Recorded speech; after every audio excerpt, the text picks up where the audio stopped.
and looked at a tiny region of the sky very, very deeply. What did we find this time? Well, we sort of knew we were going to find some good stuff, but we found even more than we expected. This is the Hubble Ultra Deep Field, and it contains about 10,000 galaxies. Now, the size of it is actually a little bit larger than the Hubble Deep Field. It's about twice the area, but it has more than twice the galaxies because we have a new camera on Hubble, which is able to see a little bit deeper. So 10,000 galaxies just all in just this one tiny region of the sky. That sort of ups the number of galaxies there are in the universe. Based on the ultra deep field, we sort of estimate the number of galaxies in the universe are about 50 billion. 50 billion galaxies in the universe. And the details in the Hubble Ultra Deep Field show the same thing that we saw in the Hubble Deep Field, but more. We have our big nearby galaxies. We have our medium galaxies that are medium far away. And again, these small dotted structures that are really deep in the universe. Okay? And so you then get the idea that what you're looking out into space and back into time. So here's an illustration to give you to really cement that idea. Hubble is here looking through various galaxies stretched out across the universe, and you've got the nearby galaxies and you've got the distant galaxies. However, this is not just a measure of distance, it's also a measure of time. These galaxies are earlier in the universe, these galaxies are later in the universe. That means that if you're covering a significant number of light years in a significant number of years, these galaxies should be younger than these galaxies. So we could actually see the development of galaxies over time by looking for the distant galaxies versus the nearby galaxies. And we put together an illustration to show that. In this bottom circle, we have galaxies seen out to about 3 billion light years away. So galaxies as they are from the present out to about 3 billion years ago. And these galaxies were all selected to be relatively face-on spiral galaxies. So these galaxies look pretty much like the galaxies that we know and love in the universe, in the local universe. They've got completely developed spiral structure. They get regular. They resemble the spiral galaxies that you've seen in the grand and glorious pictures. In the second bubble, we have galaxies that were observed from 3 to 7 billion light years away, and so are seen as they were 3 to 7 billion years ago. Now, a few million years doesn't mean much to a galaxy, but a few billion years, then you start to see some changes. And you can see they still have spiral structure, but some of the spiral structure isn't fully developed. And instead of smooth spiral arms, they've started to get a little bit of clumpiness in their spiral arms. All right, and they're just a little less developed. And then if we go to the third bubble, we have galaxies as they were 7 to 10 billion years ago. These galaxies have just they have their cores developed, and they have just the beginnings of spiral structure, and they have a lot of clumpiness inside their spiral structure. So these are spiral galaxies that have just had the disk form, and they're starting to form their structure. So you could sort of say, all right, these are like teenage galaxies, and these are galaxies in their 20s, and these are the galaxies that are fully developed, okay? And so we're seeing the development of galaxies across the universe, but we're only looking in one image. In one image, we're taking the most distant galaxies as the early ones, the middle galaxies as the later ones, and the nearby galaxies as the close one, and we can see the evolution of galaxies. This is really cool, because, I can't look out and see the Battle of Gettysburg. I can't look out into the past and see the past here on Earth, but when I look out into the universe, I can see the past of the universe in terms of seeing the objects in the universe as they were. And that's really powerful for seeing the development of galaxies. Matter of fact, I did my PhD thesis on the formation of galaxies, and I was using computer simulations to try and see how galaxies developed over time. I would have given my eye teeth for images like this at that time, because these showed what the galaxies were actually doing at those times, and I didn't have this when I was doing my work. So this is what teaches us why these small irregular galaxies have all these dotted structures. So here's an example of the small dotted galaxies. Most of the galaxies that are small don't have a really strong structure. And you can see all of this irregular structure.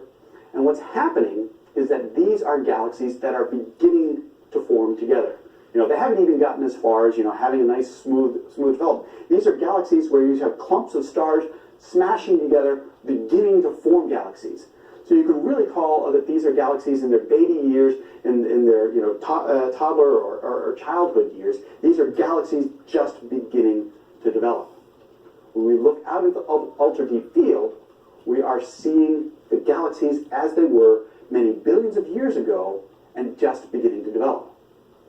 Now, the really coolest ones, the most distant ones, are also the most boring ones. So, giving you an example of the most distant objects in the ultra-deep field, they are not any of these interesting big galaxies, but these small red dots. And there are 3 of them in this image. Let me just circle them so you can find them. All right, you got 3 small red dots. Okay, these are galaxies that are just beginning to develop. They're the most distant in space and in time, so you would expect them not to have much structure. But the question is, why are they red? That leads us to another concept and another short diversion. First of all, recognize that the universe is expanding. Okay? The universe was born in the Big Bang, and it has been expanding ever since. Well, the thing is that this isn't a physical motion of galaxies through the universe. This is actually the stretching of space, stretching the fabric of space-time. And so light waves that are traveling across this space-time actually get stretched with the expansion of the universe. To give you a simple sine wave example, if a light wave has a very small wavelength as it's emitted, as it travels across the universe and as the universe expands, the wavelength of the light wave will also expand. Okay? It may start out as a short wavelength and move to a longer wavelength. Now, in the visible wavelengths, we have blue as being very short wavelengths, and red as being the long wavelengths. So we've got an illustration here in which we've got this grid here to represent the expansion of the universe.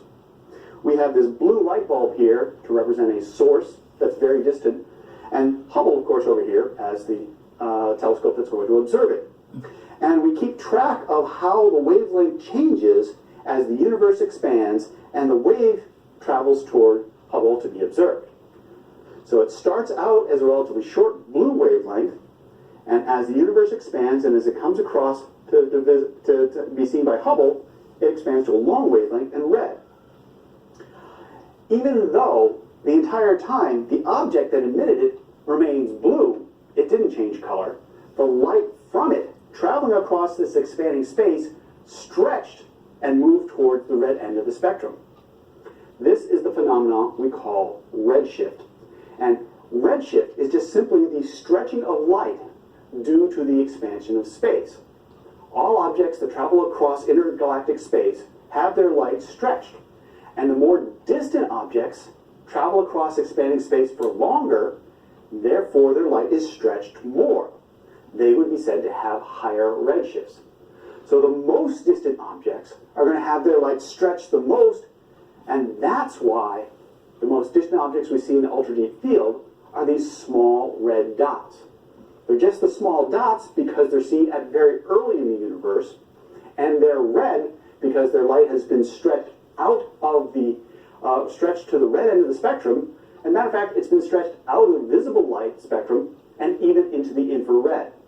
Hubble has a small capacity to see the near end of the infrared spectrum, and the red in the Hubble ultra-deep field is actually light that Hubble observed in the infrared. So, in order to see the most distant objects in the universe, it really helps to look not just to the red end of the spectrum, but beyond the red end of the spectrum and in the infrared. Well, Hubble developed that capacity in 2009, when we put in a new instrument called Wide Field Camera 3. And Wide Field Camera 3 had an enhanced capability of looking in the infrared.